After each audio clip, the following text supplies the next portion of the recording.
Hey, John from Juris IQ here. Today, I'm going to give you a run through and a review of ProPlaintiff.ai.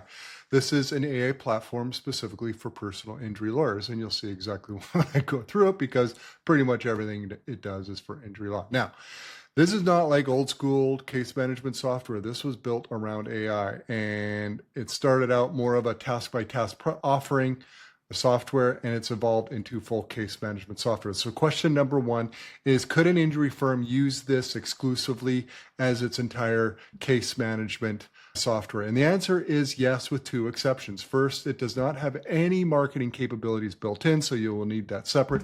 Two, I would strongly recommend an ongoing subscription to Westlaw or LexisNexis. This ProPlaintiff.ai gives you access to case law database that you can use here. All right. I ran it through. I wasn't super impressed. It was okay. I think it has promise. I think the potential is there where it will be completely reliable. But at this point, I would still get the Westlaw or LexisNexis. Okay, so let's get started here. I did an entire mock case scenario, enough documents to basically run kind of a fake file, right? So all the names and all the details in here, that is all fake. This is not a real person.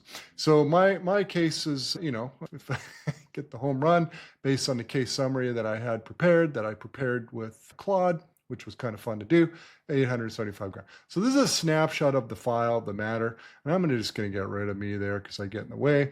And you can see we've got all basic information. I know a lot of injury lawyers don't track time, but I do think it's a good idea if you really kind of want to know which files are the most valuable. This is the time tracking thing. I'm kind of starting off on a small critique. I kind of like the stopwatch method better, where you just hit it, it goes, and when you're done, it gets that time is assigned right to the file that you're working on. This is a little bit wonky to do, but for injury law, it's not nearly as important as say corporate law, so it does the job. Now, let's go to AI Paralegal. This is, I want to say, not really the heart, but in a way, it's kind of the heart of the whole process. This is built just like ChatGPT, and that's intentional, but it is not. This is bar association client use ready, okay? It's HIPAA compliant right there, okay? That means the data is not going into some OpenAI database that's used for training, and everything is kept confidential so you can use it. And that is the number one thing you want to ask any software producer is, are they HIPAA compliant? Is the data going in for training, or is everything secure? And can you upload like privilege information into it and so forth? And so, all right, so this does that. We've got some default thing. This here can do anything. If you use ChatGPT, you can prompt it to do anything. All right, so this is like open. This is just giving you some ideas. We can find case law, you can do all of this stuff. I did interrogatories.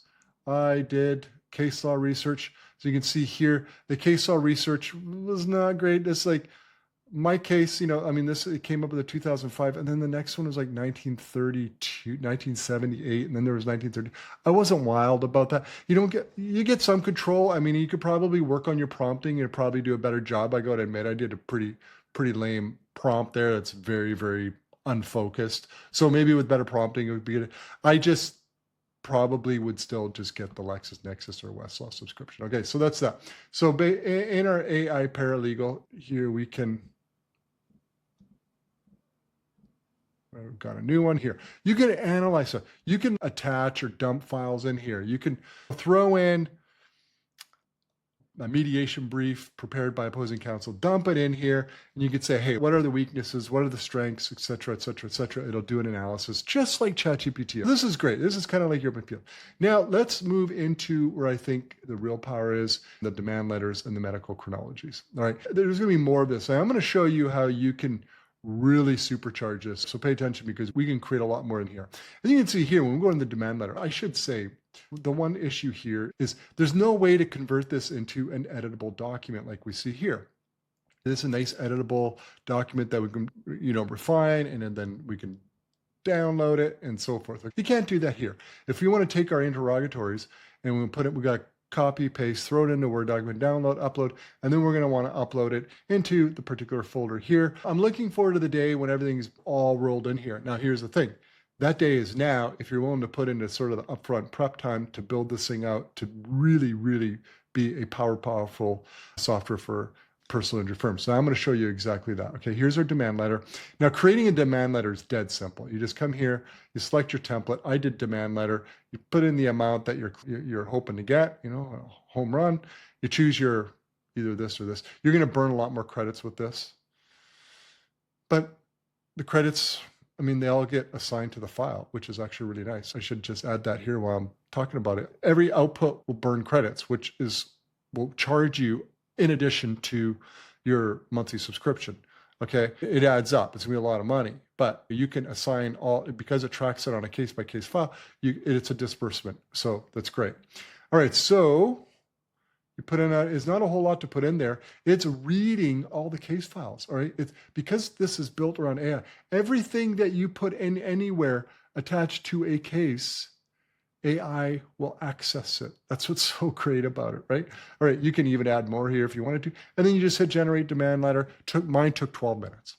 Now we got medical. Now you can see here, it's extensive. I did the extensive one, the long one. It's like on and on and on and on. It's like a medical chronology with, you know, basically spits out everything in the entire file in one letter for someone. You can do shorter versions. You can actually customize the entire template. I'm going to show you that. In fact, I'm just going to tell you right now, if you're thinking of leaving this video, what's really great about this software is they show you the prompts for everything.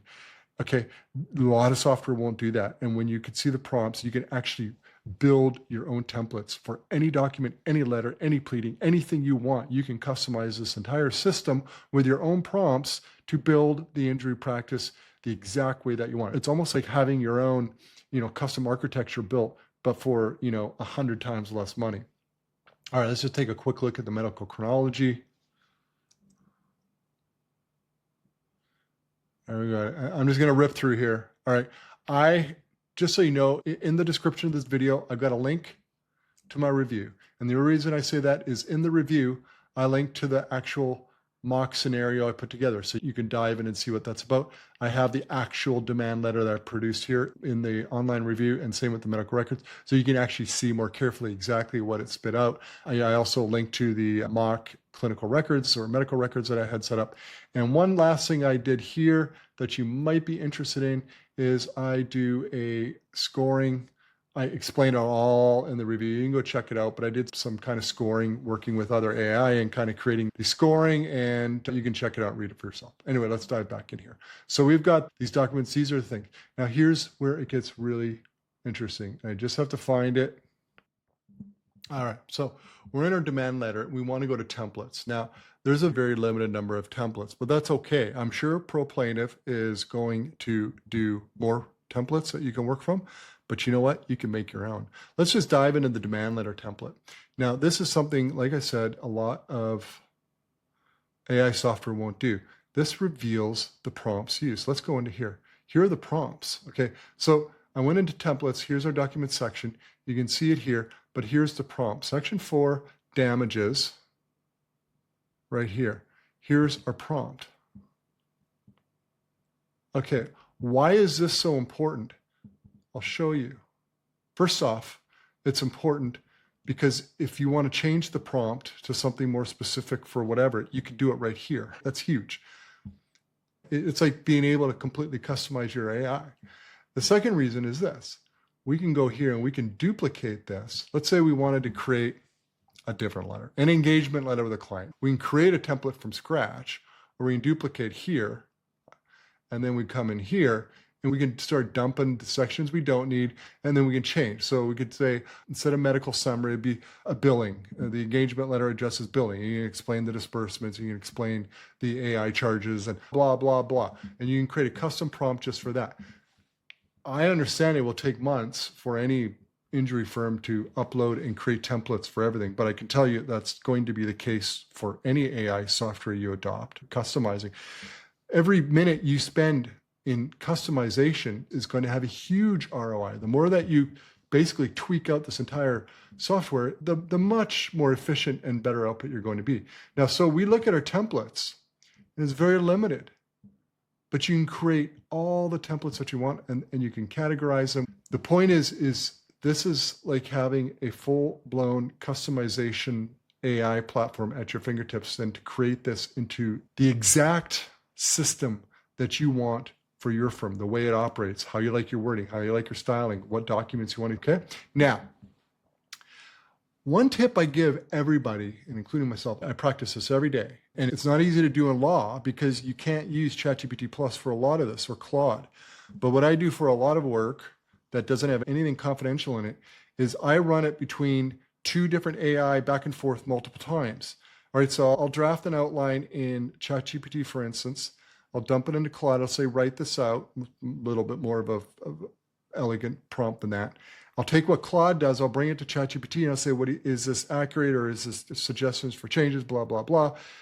ChatGPT will spit out suggestions for change. I go back to Claude will refine, and I do that, and I go back and forth and back and forth. And for law, this is so valuable. Like, it's valuable for any type of practice, any industry or discipline, but it's really valuable. But the question is this: how are we going to do that? Because short of, either breaking the rules and being in violation of your bar association using ChatGPT on the sly, unless you're not submitting confidential information, what's kind of hard to do when you're like taking, a demand letter and running it through ChatGPT. I mean, you're going to spend the time redacting? No, of course not. So that's not really a good option. Are you going to subscribe to another full-blown AI software? You could, but that's going to add dramatically to the cost. Remember, you're paying per month, per user. This stuff adds up. We're trying to save money. All right, so here's what you do. This is great because it'll actually work on ProPlaintiff. We can take our demand letter. I just download it. I'm not going to copy it. I download it, and then what we do is we go to AI Paralegal. And then we're going to take our demand letter. We got our demand letter that was generated here. Now, refer to file Sarah Martin. This is the type of stuff I spend so much time in AI doing. I'm using it to verify, accuracy, more ideas. Right? We do a follow-up. There we go. It does take a little while. It's a huge letter. The verification summary usually does just list out the mistakes. I don't need you to verify everything like what it did here. Oh yeah, you definitely want to put that in there. I always forget. You think I do this like all the time. Minor corrections, edits, I recommend. Add police report, add or attach exit. Okay, so right now, looks like no errors. So that's good. Does that mean you're off the hook from reviewing it? No, you still want to review it. But this really does help, because if there were errors, it would more than likely point them out. And then I would follow up. I'm not going to belabor this, but this is a really important process. Now, you're probably thinking, well, you created the demand letter with AI, and now you're testing it with AI. No, because have you ever prompted AI one day and then gone the next day and done the exact same prompt and it actually gives you a different response? It's not 100% consistent. It's generally the same, but it's certainly not consistent. It's the same here. It will review itself. It doesn't necessarily know that it created that demand letter. All it thinks is it's a document. This is possible because everything in a case is all accessible by this AI, and that's really important, because if it weren't, you would not be able to scan through every single document in a particular matter. So this is a great practice. I would recommend everything that you do, come back to AI Paralegal and run it through here. It's just a really easy way to check or verify anything. Last thing, this is just a minor thing, but tasks. It's got a little task tool here. It does a nice job. It works. You can assign tasks. You can prioritize them. You can see, I mean, this is standard fare for any software. But that's a wrap. But as you can see, if you use the software properly, and I gave you quite a few good tips in here on how to really take this to the next level. And no doubt, if you become a power user, you spend months on this, you'll get even better. Is this the ultimate personal injury software for your firm? I don't know. Is it worth a 7-day trial and a 30-minute call with somebody at ProPlaintiff? Absolutely. Should you go try other personal injury software? Yes, absolutely. Should you try maybe one of the more universal types and compare it, like Clio with the personal injury add-on? Yes, absolutely. Test all of that, because even if you're a 10-lawyer firm, you're looking at pretty significant investment, and not only that, a bigger investment in your time setting this up. What you really want to do, though, is if you're going to go in here, if you're going to use ProPlaintiff, go all in. Take the time, hire somebody, do it yourself, delegate, whatever you can. But the more of these templates, this is the power right here, the templates. Because when you use the templates, then you can do the verification through the AI Paralegal. But this is where you're going to build a lot of time saving. There's only 2 documents that are done up by default, but you could have every single output that you would possibly do within your practice. You can create templates here for that. And that will make this software extremely beneficial and profitable for your firm. Thanks for watching.